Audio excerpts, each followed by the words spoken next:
Good morning, नमस्कार। आप सभी का ग्रेविटी पॉइंट ऑफिशियल चैनल में स्वागत है। मैं सुरेश धरदुबे आज आप लोगों के साथ इन्वायरमेंट इकोलॉजी के अंतर्गत पारिस्थितिकीय की चर्चा करने के लिए उपस्थित हूं। चैनल को सब्सक्राइब, लाइक एवं शेयर करने के लिए आप सभी का धन्यवाद।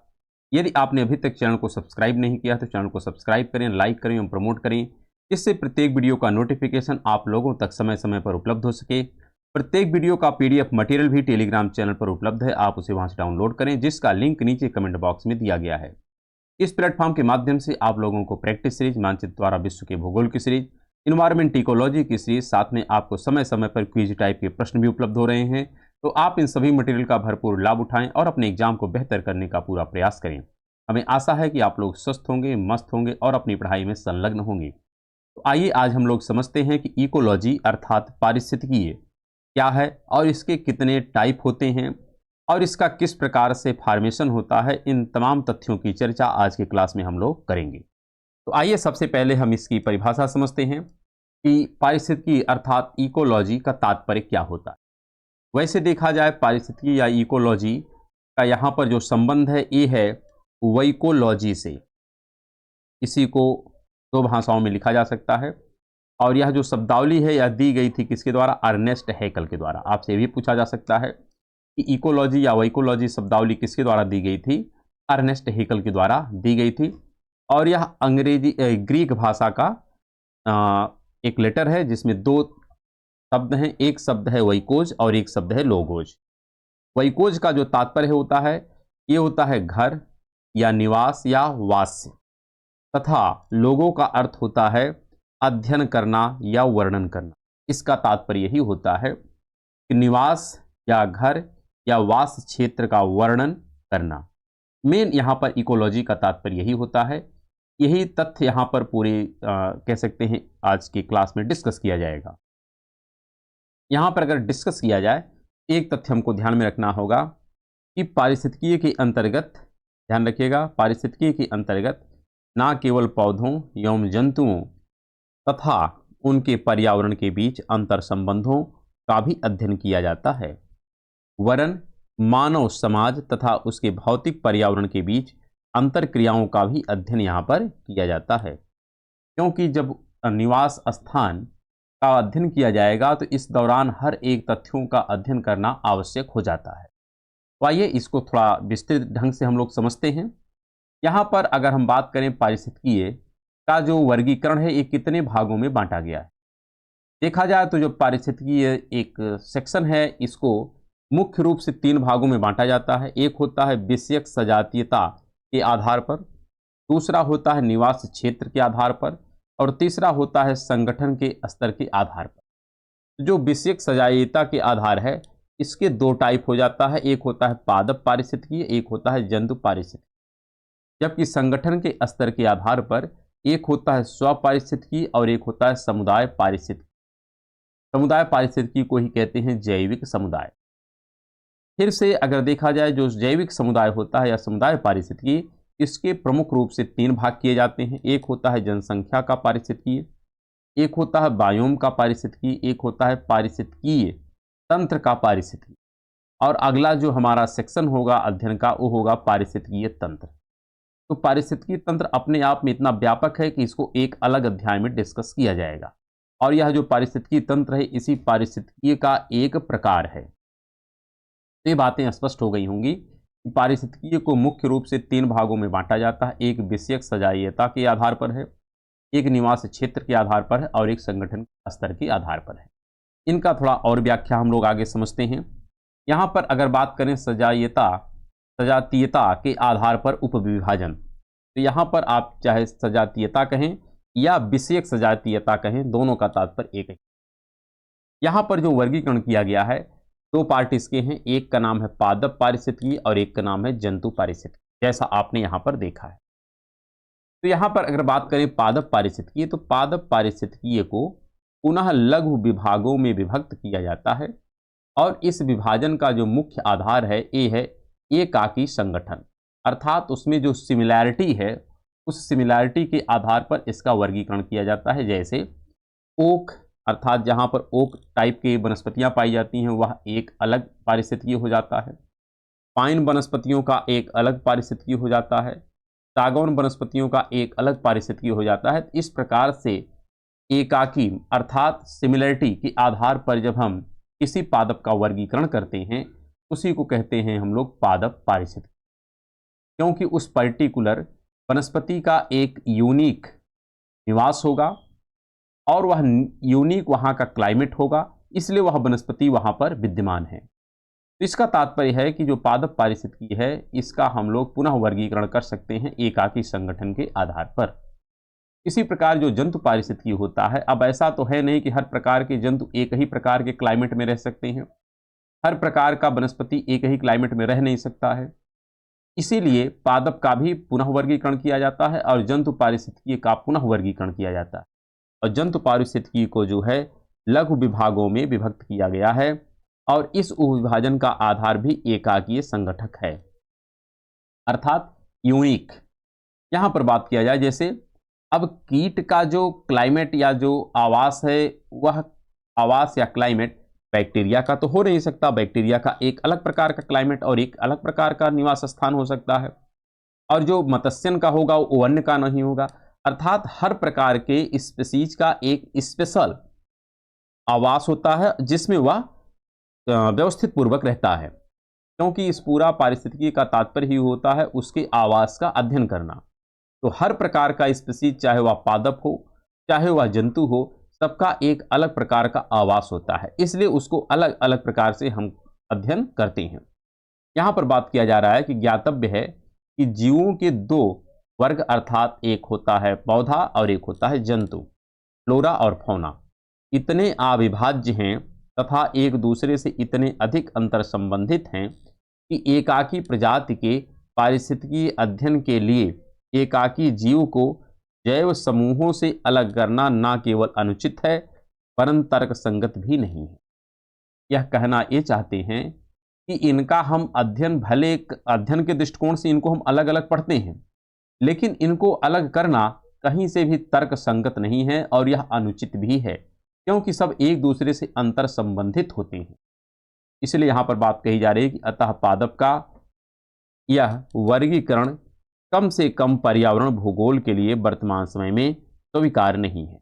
ये जो वर्गीकरण आप देख रहे हैं, अब यह स्वीकार नहीं है। क्योंकि इस प्रकार से यदि आप वर्गीकरण करते हैं तो इसका तात्पर्य है कि आप तर्क संगत भी कार्य नहीं कर रहे हैं और अनुचित भी कार्य कर रहे हैं। इसलिए सभी प्रकार के जीवों तथा इसके निवास क्षेत्रों अर्थात भौतिक पर्यावरण में अत्यंत जटिल अंतर संबंध तथा परस्परावलंबन होते हैं। ये आपस में एक दूसरे से इतने घनिष्ठतापूर्वक संबंधित होते हैं कि इनको एक दूसरे से अलग कर पाना संभव नहीं होता है। अगर आपने गलत किया, इसका तात्पर्य है आपने गलत तरीके से इसका वर्गीकरण कर दिया है। साथ में और इनका अंतर संबंध और इनका अध्ययन किसी एकाकी प्रजाति के संदर्भ में नहीं किया जा सकता। ये बात आपको स्पष्ट हो जानी चाहिए। देखिए, ये जो हम आज टॉपिक पढ़ रहे हैं इकोलॉजी वाला, एक प्रकार से यह सैद्धांतिक पक्ष है। यह किस प्रकार से सिद्धांत का विकास हुआ है उसके बारे में दिया जा रहा है। प्रारंभिक विचारधाराएं तो थी कि हम लोग इसको एकाकी संगठक के आधार पर अध्ययन कर सकते हैं, लेकिन वर्तमान परिदृश्य यही है कि यदि आप इस प्रकार से अध्ययन करते हैं तो यह केवल अनुचित ही नहीं बल्कि तर्क संगत भी नहीं है। इसलिए अगर हम अध्ययन कर रहे हैं तो उसका एक कॉम्बिनेशन के रूप में अध्ययन होना चाहिए, क्योंकि ये सब एक दूसरे से अंतर संबंधित तथा परस्परावलंबन के रूप में विद्यमान होते हैं। यहाँ पर अगर देखा जाए, निवास क्षेत्र के आधार पर भी उपविभाजन किया गया है, और यहाँ पर जो उपविभाजन होता है इसमें भी अगर आप ध्यान से देखें, यहाँ पर कह रहे हैं कि पारिस्थितिकी के उपविभाजन का मूलभूत सिद्धांत यह है कि भौतिक विशेषताओं अर्थात स्थलाकृति, मिट्टी, सूर्य तप, जल, खनिज, मौसम तथा जलवायु आदि के संदर्भ में निवास क्षेत्र का निश्चित प्रभाव पड़ता है। ये बात तो स्वाभाविक सी बात है कि निवास क्षेत्र का जो है प्रभाव इन सब के द्वारा सुनिश्चित किया जाता है। साथ में जैविक समुदाय की सामान्य विशेषताओं में एक निवास क्षेत्र से दूसरे निवास क्षेत्र में अंतर भी होता है। अब ऐसा तो है नहीं कि जहाँ पर गेहूं की फसल पैदा हो रही है, जिस क्लाइमेट, जिस टेम्परेचर, जिस सॉइल में, उसी प्रकार के समान न्यूट्रिशन में आप धान की फसल ग्रो कर सकते हैं, ऐसा तो संभव नहीं है। या जिस क्लाइमेट में हम बात करें कि एक कोई ऐसा प्राणी है कि जो रहता है उष्णकटिबंध में, अब उसको पोलर क्षेत्र में तो ले जाके रख नहीं सकते हैं, या पोलर के प्राणी को आप उष्णकटिबंध के क्षेत्र में रख नहीं सकते हैं, क्योंकि उसका जो फिजिकल कह सकते हैं कॉम्बिनेशन है वह उसको एडॉप्ट नहीं कर पाएगा। इसलिए बात कह रहे हैं कि हर एक निवास क्षेत्र दूसरे निवास क्षेत्र से अलग होता है, और पारिस्थितिकीय के अध्ययन के इस उपागम के आधार पर निवास क्षेत्र में अर्थात पारिस्थितिकीय इकोलॉजी का विकास हुआ है।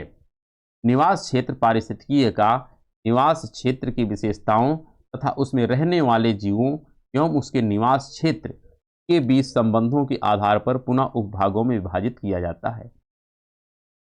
और इसी का यहाँ पर देखिए आगे कुछ वर्गीकरण दिया रहा है, जैसे वन पारिस्थितिकीय। अब जो वन पारिस्थितिकी है वह घास पारिस्थितिकी तो हो नहीं सकता, क्योंकि घास रूपी जो पारिस्थितिकी है इसका एक अलग प्रकार की सॉइल होती है, अलग प्रकार का क्लाइमेट होता है, वहाँ का टेम्परेचर अलग होगा, वर्षा अलग होगी, सब कुछ अलग होगा। इसी प्रकार ताजे जल का जो पारिस्थितिकी है वह सागरीय जल का तो पारिस्थितिकी हो नहीं सकता, क्योंकि दोनों अलग है। यूपी पारिस्थितिकी एक अलग प्रकार का नेचर रखता होगा, पर्वत पारिस्थितिकी का भी नेचर अलग होगा, हिल पारिस्थितिकी का नेचर अलग होगा, साथ में कोरल रीफ रूपी पारिस्थितिकी का भी कह सकते हैं वर्चस्व अलग रूप में ही रहता है। यहाँ पर जितने भी निवास स्थान हैं इन सबका जो पारिस्थितिकी है एक दूसरे से सर्वथा भिन्न ही होता है, क्योंकि यहाँ का क्लाइमेट कैसा है, यहाँ का टेम्परेचर कैसा है, यहाँ की वर्षा कैसी है, यहाँ की सॉइल कैसी है, यहाँ के न्यूट्रिएंट मटेरियल कैसे हैं, यहाँ का उच्चावच कैसा है, सब कुछ एक दूसरे से अलग होता है। इसलिए एक निश्चित पारिस्थितिकी में एक निश्चित प्रकार का ही स्पीशीज विद्यमान रह सकता है। उन्हीं सब बातों की चर्चाएं यहाँ पर की जा रही हैं। यहाँ पर अगर बात करें संगठन के स्तर के आधार पर उपविभाजन, किस आधार पर? संगठन के स्तर के आधार पर, अर्थात जो हम लोगों ने तीसरा पार्ट देखा था वहां पर था संगठन के स्तर के आधार पर उपविभाजन। ये वाला पार्ट आप देखिए, बात की जाए यहाँ पर दो पार्ट होता है, एक होता है स्वपारिस्थितिकी, एक होता है समुदाय पारिस्थितिकी। तो यहाँ पर सबसे पहले हम देखते हैं स्वपारिस्थितिकी, अर्थात एकाकी प्रजाति स्पीशीज का उसके पर्यावरण के साथ संबंधों का अध्ययन है।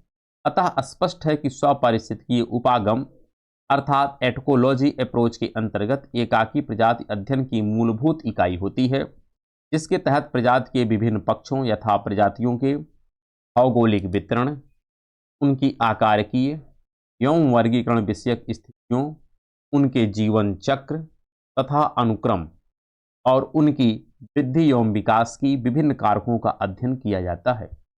यह एक प्रकार से कह सकते हैं एकाकी स्पीशीज के विषय में, अर्थात उनका एक एक पर्टिकुलर जो सेगमेंट है उसका अध्ययन यहाँ पर किया जाता है।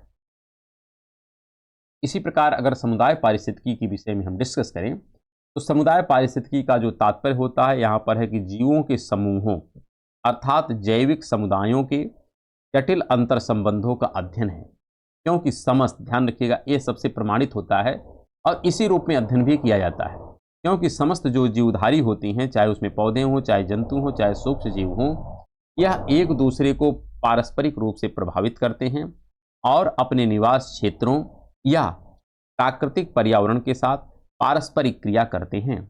अतः समुदाय पारिस्थितिकी के अध्ययन के लिए जैविक समुदाय अध्ययन की इकाई माना जाता है।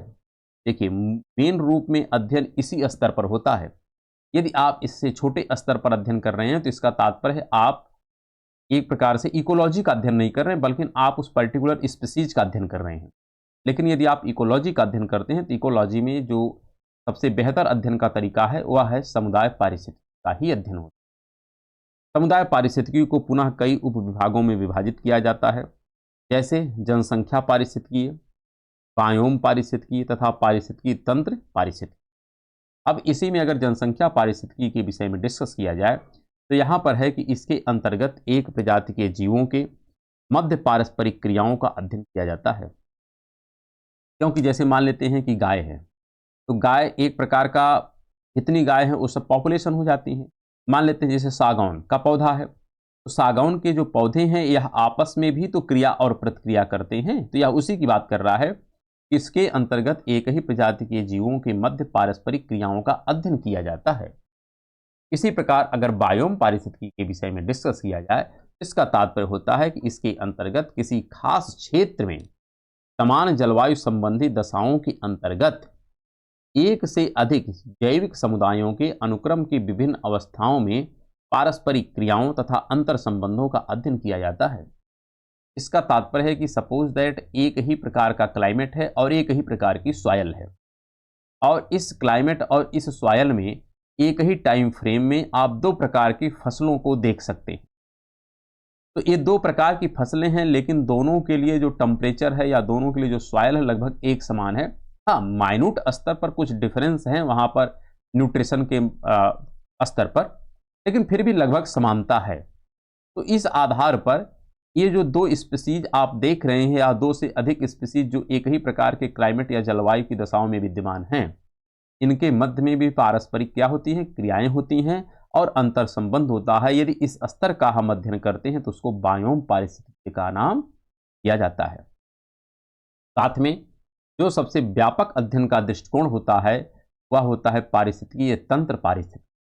इसके अंतर्गत किसी क्षेत्र विशेष में समस्त जीवधारियों, पौधों, जंतु तथा सूक्ष्म जीव के आपस में तथा उनके भौतिक पर्यावरण के साथ पारस्परिक क्रियाओं तथा अंतर संबंधों का अध्ययन किया जाता है।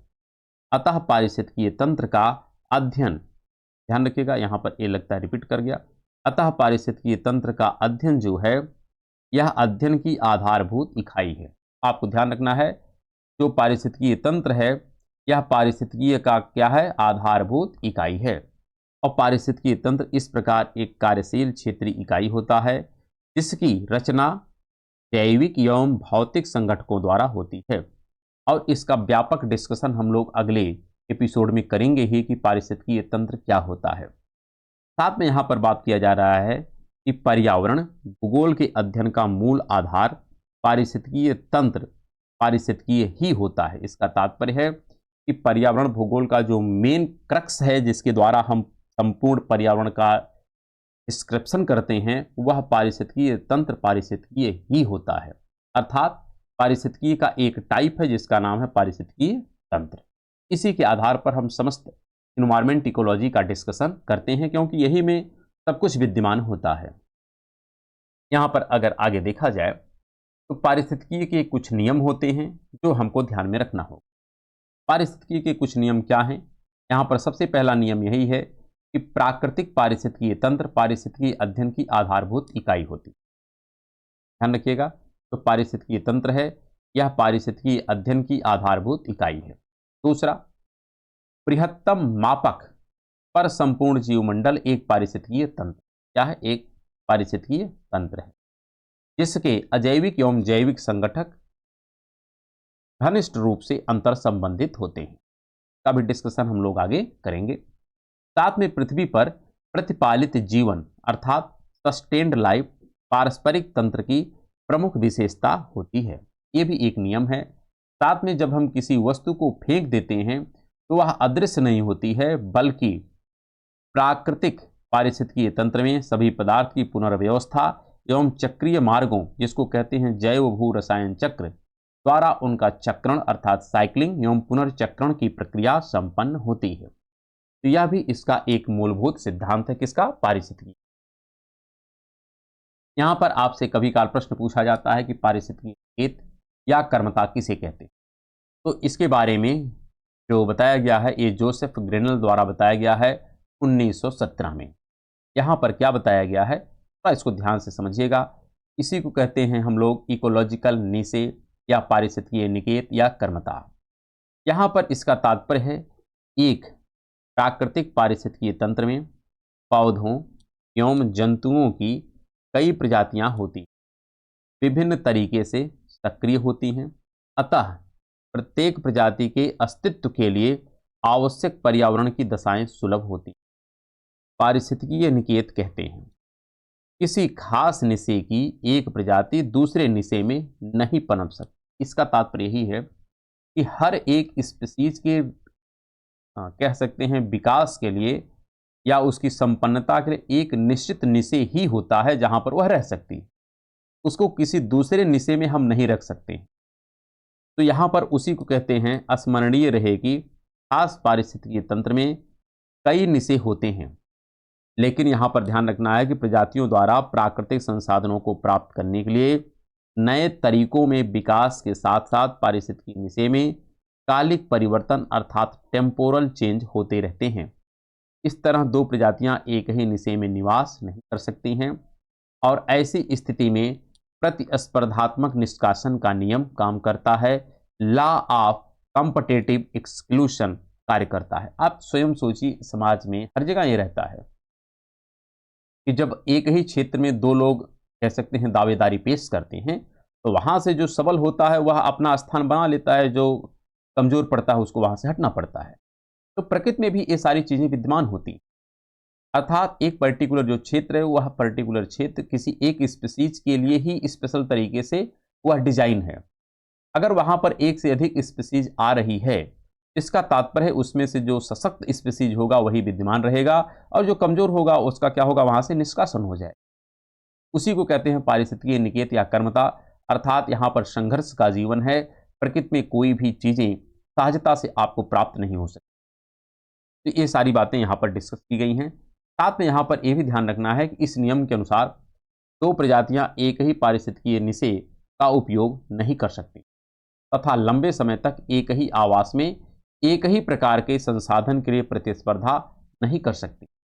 अर्थात इसके विषय में यह भी ध्यान रखना है कि यदि ऐसा हो रहा है तो उसके लिए यहाँ पर WP कनिंघम तथा MA कनिंघम द्वारा 2003 में एक यहाँ पर कह सकते हैं ऑप्शन सुझाया गया है, अर्थात वैकल्पिक मार्गों को अपनाना पड़ता है। किसको? स्पीसीज को। क्या करती है स्पीसीज? यदि इस प्रकार की स्थिति उत्पन्न हो गई कि एक ही निवास स्थान पर दो स्पीसीज आ गई, एक ही निशे में दो स्पीसीज आ गई, तो होगा क्या? यहाँ पर या तो एक प्रजाति दूसरे नए पारिस्थितिकीय निशे में प्रवास कर जाएगी, अर्थात वहां से उनको हटना पड़ेगा, या तो वह प्रजाति विलुप्त हो जाएगी, या उसे एक ही प्रकार के संसाधन की प्राप्ति के लिए प्रतिस्पर्धा करने के लिए अपने में शरीर क्रियात्मक फिजियोलॉजिकल परिवर्तन करना होता है। यदि मान लेते हैं कि आप उसी निवास स्थान में अपने आप को भी एडॉप्ट करना चाहते हैं, तो आपके अपने शरीर के स्तर पर कुछ न कुछ परिवर्तन करना होगा, तब जाकर के आप उस क्लाइमेट में रह सकते हैं, अन्यथा रह नहीं सकते हैं। इन सब विषय वस्तुओं की चर्चा वैसे प्रारंभिक इन्वायरमेंट इकोलॉजी में हो चुका है, जहां पर हम लोग सिद्धांतिक पक्ष की बात करते हैं कि किस प्रकार से अनुकूलन की क्रिया होती है, किस प्रकार से एडजस्टमेंट की क्रिया होती है, वहां पर यही सारी बातें लिखी गई हैं। साथ में अगर डिस्कस करें जीविका के लिए संसाधनों की प्राप्ति के लिए प्रतिस्पर्धा को न्यूनतम करने की प्रक्रिया को संसाधन विभाजन, क्या संसाधन विभाजन कहते हैं। और इस प्रक्रिया द्वारा एक ही आवास में, ध्यान रखिएगा, एक ही आवास में विभिन्न प्रजातियां एक ही संसाधन के लिए विभिन्न भागों का अलग अलग रूप में सेवन करती हैं और परिणाम स्वरूप क्या होगा, उनका एक ही आवास में अस्तित्व बना रहता है। ऐसा भी होता है कि दो स्पीसीज हैं और दोनों आपस में सामंजस्य स्थापित करती हैं और क्या करती हैं, अपना अपना जीवन व्यतीत करने का प्रयास करती हैं। ऐसा भी आपको प्रकृति में को मिलता है। इसी प्रकार डीप इकोलॉजी की बात होती है। अब डीप इकोलॉजी जो सेंटेंस है यह किसके द्वारा दिया गया है शब्दावली, तो यह अर्नेस्ट नेस महोदय के द्वारा दिया गया है और यह शब्दावली दी गई थी 1972 में। और इसका तात्पर्य यहाँ पर ये है, बेसिक तौर पर ये ध्यान रखिएगा कि प्रकृति और मानव, वैसे मानव भी प्रकृति का ही एक अभिन्न अंग है, लेकिन यहाँ पर उसी की बात की जा रही है कि मानव प्रकृति से श्रेष्ठ नहीं है। अर्थात जिस प्रकार से प्रकृति के अन्य घटक हैं उसी प्रकार से मानव भी प्रकृति का एक घटक है, इसलिए मानव को किसी भी प्रकार से विशेष दर्जा नहीं प्राप्त होगा। यहाँ पर आपको स्पष्ट होना पड़ेगा कि प्रकृति तथा मनुष्य एक ही सिक्के के दो पहलू हैं, अर्थात जिस प्रकार से हम लोग महत्व प्रकृति को देते हैं उतना ही महत्व मनुष्य को देंगे। मनुष्य को यहाँ पर एक्स्ट्रा किसी प्रकार से हम महत्व नहीं देने वाले। इसका तात्पर्य है ये जो सिद्धांत है यह प्रकृति केंद्रित है, ये हमको स्पष्ट शब्दों में ध्यान में रखना है। और इसी को आप यहाँ पर पढ़ सकते हैं कि यह एक ऐसी संकल्पना है जो प्रकृति पर्यावरण के संरक्षण के क्रांतिक उपायों पर जोर देती है। गहन पारिस्थितिकी मानव को, ध्यान रखिएगा, मानव को अन्य प्रजातियों अर्थात पौधों तथा जंतुओं प्रजातियों से अधिक महत्वपूर्ण नहीं मानती। अर्थात जितना महत्व सबका है उतना ही सिर्फ मानव का, और इसलिए इसको हम कहते हैं प्रकृति केंद्रित सिद्धांत। और इसी को कहते हैं प्रकृति तथा मनुष्य एक ही सिक्के के दो पहलू हैं। यहाँ पर सबको बराबर महत्व दिया जाता है, किसी को स्पेशल प्रिविलेज यहाँ पर नहीं मिलेगा। तो गहन पारिस्थितिकी का सिंपल तात्पर्य है कि मनुष्य जो है यह प्रकृति के ही इक्विवेलेंट है, उसको किसी प्रकार का कोई विशेष महत्व यहाँ पर नहीं दिया जाएगा। इसलिए इस सिद्धांत को कहते हैं प्रकृति केंद्रित है, अर्थात इकोसेंट्रिक यह कॉन्सेप्ट कहलाता है। लेकिन जो सतही पारिस्थितिकी है यह थोड़ा पक्षपातपूर्ण है। सतही पारिस्थितिकी में क्या होता है, यहाँ पर मानव को विशेष प्रिविलेज प्रदान किया जाता है। अर्थात यहाँ पर अगर यहाँ पर देखें तो यहाँ पर प्रकृति को सुपीरियर माना गया है और मनुष्य को इन्फीरियर माना गया, अर्थात सब कुछ प्रकृति के ही नियंत्रण में है यहाँ पर। लेकिन अगर सतही में बात किया जाए तो यहाँ पर मानव को सर्वोपरि मान दिया गया है और प्रकृति को यहाँ पर कमजोर माना गया है। इसलिए यहाँ पर है, इसको कहते हैं स्वैलो अर्थात सतही, और इसके अंतर्गत ध्यान रखिएगा यह मानव केंद्रित अप्रोच है। अर्थात यहाँ पर आपको ध्यानपूर्वक समझना है कि वास्तव में सतही पारिस्थितिकी की विचारधारा तथा दर्शन अत्यधिक मानव केंद्रित है, क्योंकि यह मानव के लिए पृथ्वी को बचाने के प्रयास की वकालत करती है। मानव के लिए पृथ्वी को बचाने की वकालत करती है, ये हमको ध्यानपूर्वक रखना है। साथ में यह केवल मनुष्य के मनोरंजन तथा आनंद के लिए ही वन्य क्षेत्रों अर्थात वाइल्डरनेस एरियाज के संरक्षण एवं परिरक्षण के लिए प्रेरित करती हैं। इसका तात्पर्य है कि जितनी भी हम व्यवस्थाएं कर रहे हैं, जिस भी स्पीसीज का हम संरक्षण करते हैं, उनका रक्षण करते हैं, उद्देश्य है कि मनुष्य के यह मनोरंजन और आनंद का साधन है। अर्थात यह कहीं से भी सतही पारिस्थितिकी है। अगर हम देखें बौद्धिक वर्ग में तो इसको उतना महत्व नहीं प्रदान होता है जितना गहन पारिस्थितिकी को महत्व दिया जाता है। इसलिए एग्जामों में सतही पारिस्थितिकी से प्रश्न बहुत कम होता है और गहन पारिस्थितिकी से प्रश्न बहुत ज़्यादा रहता है। लेकिन फिर भी अगर आपसे प्रश्न पूछा जाए तो डिफरेंस आपको याद रखना है कि गहन पारिस्थितिकी में प्रकृति को सर्वोपरि माना गया है और मनुष्य जो है उसी प्रकृति का एक अंग है, जबकि सतही पारिस्थितिकी में मानव को सर्वोपरि माना गया है और मानव को केंद्र बिंदु में रख करके सभी का रक्षण और परिरक्षण किया जाता है। साथ में यहाँ पर अगर बात करें सतही पारिस्थितिकी में, यहाँ पर आप पढ़िए, केवल उन्हीं पर्यावरणीय एवं पारिस्थितिकीय तंत्रों को बचाना चाहती है जो मानव के लिए उपयोगी एवं मूल्यवान हो। सीधा सीधा है, मनुष्य के ही दृष्टिकोण में यहाँ पर सब कुछ किया जा रहा है। तो मनुष्य प्रकृति से श्रेष्ठ है, ये सारी बातें जो हम डिस्कस किए उसी के बारे में यहाँ पर चर्चा की जा रही है और इसी का परिणाम है कि हमारे प्रकृति का लगातार विनाश हो रहा है। साथ में अगर पारिस्थितिकी अनुक्रमण की बात करें अर्थात इकोलॉजी सक्सेशन की, यहाँ से भी प्रश्न बहुत प्रकार के पूछे गए हैं अतीत में और भविष्य में भी पूछे जाएंगे। आपको पीडीएफ तो हम प्रदान ही कर देंगे, आप इसको पढ़िएगा। लेकिन बस यहाँ पर ध्यान रखना है कि जो पारिस्थितिकी अनुक्रमण है यह दो चरणों में होता है, एक होता है प्राथमिक अनुक्रमण, एक होता है द्वितीयक अनुक्रमण। दोनों में क्या डिफरेंस है, पहले हम प्राथमिक अनुक्रमण को देखते हैं। प्राथमिक अनुक्रमण का तात्पर्य ये होता है कि खाली क्षेत्रों जैसे चट्टान, नवनिर्मित डेल्टाओं और रेत के टीलों, द्वीप समूह, बहते हुए लावा, हिमोड़ आदि में होता है जहां पहले किसी भी समुदाय का अस्तित्व नहीं था। जैसे मान लेते हैं धरती का अभी फॉर्मेशन हुआ, जब धरती पहली बार बनी और बनने के परिणाम स्वरूप ठंडी हुई, यहाँ पर क्लाइमेट आया, वर्षा हुई, सब कुछ हुआ, तो जो सबसे पहला स्टेप था किसी भी स्पीसीज को विकसित होने के लिए वह प्राथमिक अनुक्रमण कहलाता है। मान लेते हैं कहीं पर प्राथमिक अनुक्रमण हो गया है, सब कुछ विकास हो गया, कालांतर में वहाँ पर ज्वालामुखी की प्रक्रिया हो गई और सब कुछ वहाँ का विनष्ट हो गया।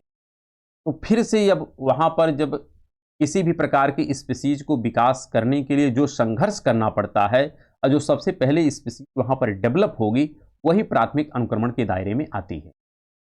तो यहाँ पर प्राथमिक अनुक्रमण का तात्पर्य यही होता है कि प्राथमिक अनुक्रमण का अवलोकन द्वितीय अनुक्रमण की अपेक्षा कठिन है, क्योंकि प्राथमिक अनुक्रमण आपको देखने को बहुत कम मिलता है, द्वितीय अनुक्रमण देखने को मिलता है, क्योंकि पृथ्वी पर ऐसे स्थान बहुत कम है वर्तमान में जहाँ पर प्राथमिक अनुक्रमण की घटनाएं देखने को मिलती, अर्थात जहाँ पहले से जीवों या वनस्पति के समुदाय।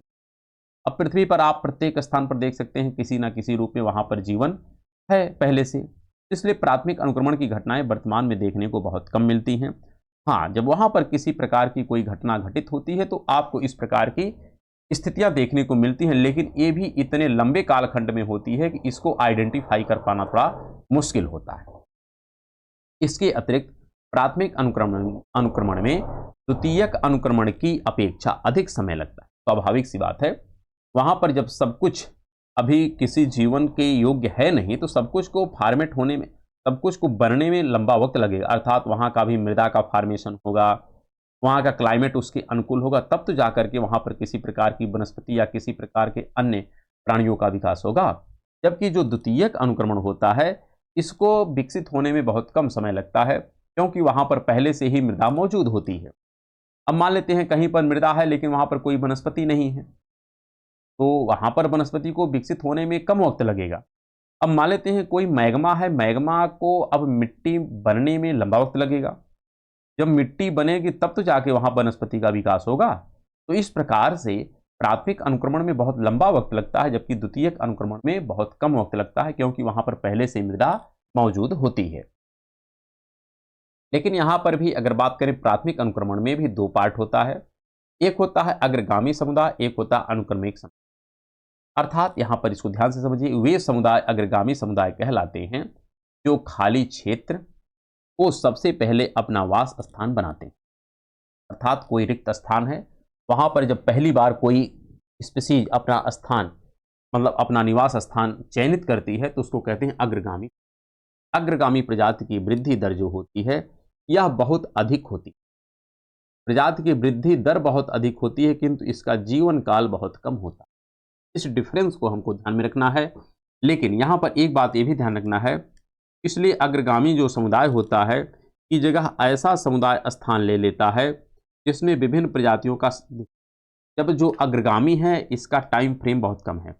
हाँ, क्योंकि यहाँ पर जो अभी फ्रेजाइल इन्वायरमेंट है, उस फ्रेजाइल इन्वायरमेंट में इस चीज को लंबे समय तक जीवन जीना मुश्किल है। ये बहुत अल्पकाल के लिए विकसित होती हैं और समाप्त हो जाती हैं। हाँ, उसके स्थान को अन्य स्पीसीज क्या करती हैं, उस स्थान को धारण कर लेती हैं। इसलिए लिखा गया है कि जिसमें विभिन्न प्रजातियों का सम्मिश्रण होता है और प्रत्येक संक्रमण अस्थायी समुदाय जो अनुक्रमण के दौरान अस्तित्व में आता है, वह दूसरे समुदाय के द्वारा विस्थापित कर दिया जाता है। स्वाभाविक सी बात है कि पहला कोई आएगा बहुत फ्रेजाइल होगा, बहुत कमजोर होगा, लेकिन उसके स्थान पर तुरंत जो दूसरा आएगा उसकी तुलना में थोड़ा सबल होगा। इस प्रकार से एक समुदाय दूसरे समुदाय को क्या करते हैं, विस्थापित करते रहते हैं। और वह अनुक्रमण का जो है क्या कहलाता है, अनुक्रमिक समुदाय कहलाता है। अर्थात इसको कहते हैं ट्रांजिशनल कम्युनिटी। एक स्पीसीज दूसरे स्पीसीज को क्या करती है, विस्थापित कर देती है। यह प्रकृति में होता रहता है, लेकिन जो सबसे पहली बार आता है उसको कहते हैं अग्रगामी समुदाय। क्या कहते हैं, अग्रगामी। लेकिन इसको हटा करके जो दूसरा सशक्त आता है उसको कहते हैं अनुक्रमिक समुदाय। और लास्ट में चरमोत्कर्ष समुदाय आता है, अर्थात जो अस्थायी होता है, परिपक्व होता है, अधिक जटिल होता है और दीर्घकालिक होता है। जैसे मान लेते हैं कोई मैग्मा वाला स्थान था, वहाँ पर पहले मिट्टी बनी, वहाँ पर बहुत छोटी छोटी, पहले आपको कह सकते हैं ऐसा वनस्पतियों का विकास होगा जो काई है, लाइकेन है, इस प्रकार की रहेंगी। फिर धीरे धीरे वहाँ पर घास आएगी, फिर वृक्ष होंगे। तो जो वृक्ष बनेगा यह चरमोत्कर्ष होगा, सबसे लास्ट में आएगा ना, जो क्या है, एक अस्थायी है, परिपक्व है और अधिक जटिल है तथा दीर्घकालिक इसका एज होता है। तो इस प्रकार से प्राथमिक जो अनुक्रम होता है यह एक लंबे टाइम फ्रेम में निर्मित होता है, लेकिन उसका जीवन काल बहुत छोटा होता है। साथ में जो द्वितीयक अनुक्रम होता है इसके बारे में आप समझिए कि द्वितीयक अनुक्रमण वर्तमान प्राकृतिक वनस्पति की समाप्ति के पश्चात अस्तित्व में आता है। अर्थात जिन क्षेत्रों में पहले वनस्पति या वनस्पति समुदाय का विकास हुआ था, किंतु बाद में प्राकृतिक या मानवीय कारणों से उस क्षेत्र की वनस्पति के पूर्ण या आंशिक रूप से नष्ट हो जाने से वनस्पति समुदाय का पुनः विकास होता है। अब जैसे मान लेते हैं कोई वन था, मानव जनित गतिविधियों से उस वन की कटाई कर दी गई, अर्थात वहां पर सब कुछ तो है लेकिन वृक्ष नहीं है, तो पुनः वहां पर वृक्ष को उगने में वक्त तो लगेगा, लेकिन उतना वक्त नहीं लगेगा जितना वक्त प्राथमिक अनुक्रमण में लगता है। क्योंकि प्राथमिक अनुक्रमण में क्या होगा, वहां पर मिट्टी भी नहीं है, चट्टान है। चट्टान को मिट्टी बनने में ही काफी लंबा, कई हजारों वर्ष लग जाएंगे। उसके बाद जाकर के वहां पर जो वनस्पतियां होंगी वो भी काफी, कह सकते हैं, फ्रेजाइल किस्म की होंगी, और उस फ्रेजाइल किस्म की वनस्पति से जो चरमोत्कर्ष वनस्पति का विकास होगा उसमें भी काफी लंबा वक्त लगेगा। लेकिन जहाँ पर पहले से मिट्टी बनी है वहाँ पर वनस्पतियाँ थी, लेकिन किसी कारण से विनष्ट हो गई, तो फिर से वहाँ पर वनस्पतियों के विकास होने में लंबा वक्त नहीं लगेगा। तो इस प्रकार की अवस्था को हम कहते हैं द्वितीयक अनुक्रमण। लिखा गया है कि द्वितीयक जो अनुक्रमण है प्राथमिक अनुक्रमण की अपेक्षा तीव्र होता है, क्योंकि मृदा में आवश्यक पोषक तत्वों के साथ साथ बीजों का भी बड़ा भंडार तथा जीवों की अन्य प्रसुप्त अवस्थाएं विद्यमान होती हैं, जबकि प्राथमिक अनुक्रमण में ये सब चीजें वहां पर होती ही नहीं है। यहां पर अगर बात करें अनुक्रमण की जो अवस्थाएं हैं यह 6 चरणीय होती, और अनुक्रमण की अवस्थाओं के विषय में किसने डिस्कस किया है? तो क्लीमेंट्स ने इसके बारे में डिस्कस किया था 1916 में, कि किस प्रकार से कोई जो रिक्त स्थान होता है, अर्थात प्राथमिक जो अनुक्रमण होता है वह किस प्रकार से विकसित होता है। चाहे प्राथमिक हो चाहे द्वितीयक, दोनों जगह लगभग फॉर्मेशन सेम होते हैं। तो यहाँ पर ये 6 स्टेप होता है। सबसे पहला जो स्टेप होता है वो होता है वनस्पति रहित अर्थात न्यूडेशन। इसका तात्पर्य होता है, और यहाँ से प्रश्न कई बार पूछा गया है एग्जाम कि अनुक्रमण की अवस्थाएं कितने चरणीय होती है? तो 6 चरणीय होती है। तो कभी काल इनका अरेंजमेंट आ जाता है, और कभी काल यहाँ पर पूछा जाता है कि कौन सी अवस्था के बाद किस अवस्था का फॉर्मेशन होता है। कब का है? तो 1916 का है। किसके द्वारा दिया गया? तो क्लेमेंट्स महोदय द्वारा दिया गया है। यहाँ पर बात हो रही है कि सर्वप्रथम किसी भी प्रकार की वनस्पति से रहित नग्न क्षेत्र का निर्माण सामान्यतः अग्रगामी समुदाय में वृद्धि दर अधिक होता है, लेकिन उसकी जीवन अवधि बहुत कम होती है, जिसको हम लोग कहते हैं प्राथमिक अनुक्रमण। यहाँ पर ये पहला पॉइंट है कि यहाँ पर कुछ भी अभी नहीं है, सब कुछ रिक्त है। और इसके पश्चात होता है प्रवास। क्या होता है? प्रवास अर्थात यह प्रजनकों के आगमन को दर्शाता है। इसमें बाहर से अनेक नई जातियों का आगमन होता है, क्योंकि अन्य क्षेत्रों में मान लेते हैं कहीं पर मैग्मा का फॉर्मेशन हुआ, कहीं पर ज्वालामुखी की प्रक्रिया हुई।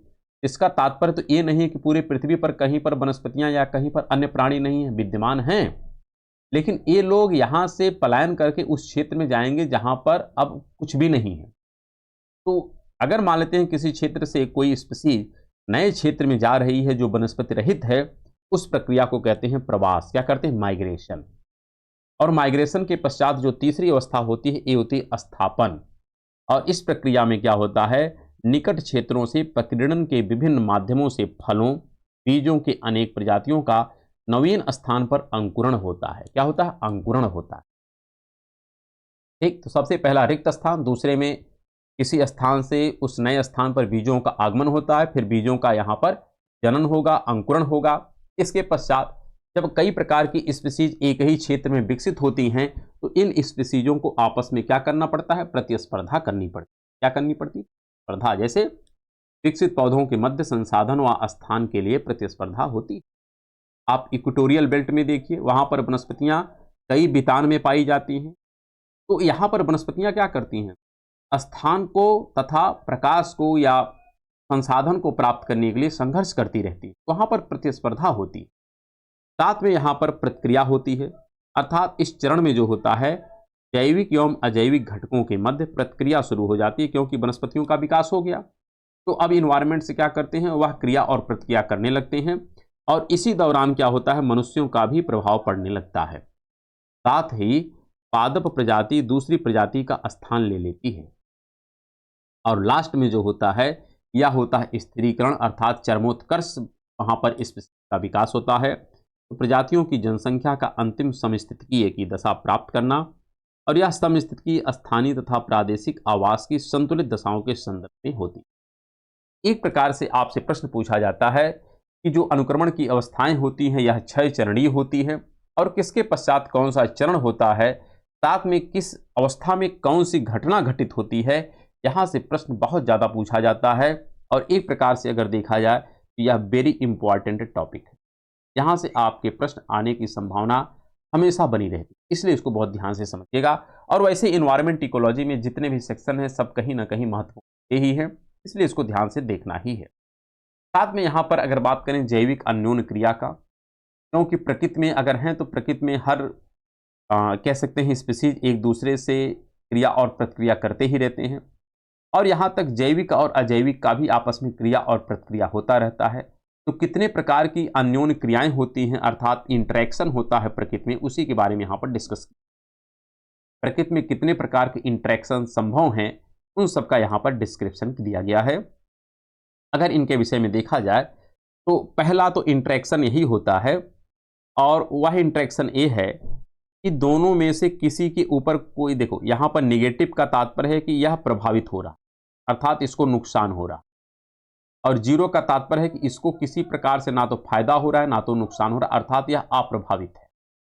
माइनस का तात्पर्य कि नुकसान हो रहा है, जीरो का तात्पर्य है कि इसको ना तो फायदा ना तो नुकसान, और प्लस का तात्पर्य होता है फायदा होना।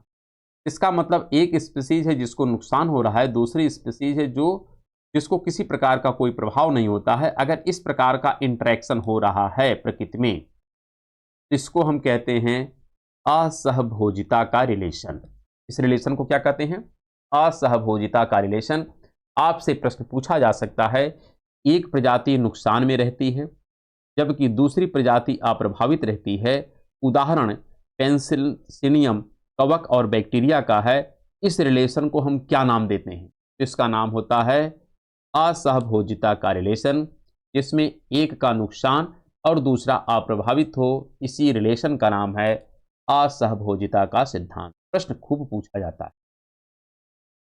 दूसरा यहां पर जो रिलेशन है यह है कि पहले को फायदा हो गया और दूसरे को नुकसान हो गया, अर्थात एक प्रजाति को लाभ हो गया, अर्थात जैसे शिकारी है, शिकारी मतलब ये शिकार करेगा तो उसको फायदा होगा, और दूसरी प्रजाति जिसका शिकार किया गया, अर्थात जैसे मान लेते हैं कि शेर है हिरण को मार रहा है, या शिकारी है किसी पक्षी को मार रहा है, तो शिकारी को तो फायदा हो गया, पक्षी मर गया तो पक्षी का लॉस हो गया, तो दूसरी प्रजाति को हानि होती है। और यहाँ पर देखिए शेर हिरण का शिकार कर लेता है तो शेर का फायदा हुआ, हिरण का नुकसान हो गया। तो इस प्रकार के रिलेशन को हम क्या कहते हैं? परभक्षण कहते हैं। क्या कहते हैं? परभक्षण। तो आपको यह रिलेशन याद करना है और यहाँ से प्रश्न आते ही आते हैं। इसी प्रकार एक को फायदा है दूसरे को नुकसान है, इसको हम कहते हैं परिजीवित। यहाँ पर भी देखिए परभक्षण और परजीविता दोनों के रिलेशन को स्पष्ट तरीके से समझिएगा। यहाँ पर भी वही बात है कि एक प्रजाति को लाभ मिलता है और दूसरी प्रजाति को हानि। उदाहरण अमर बेल व दूसरे पौधों पर उगना, इसको कहते हैं परजीविता। क्या कहते हैं? परजीवित, पैरासाइटिज्म।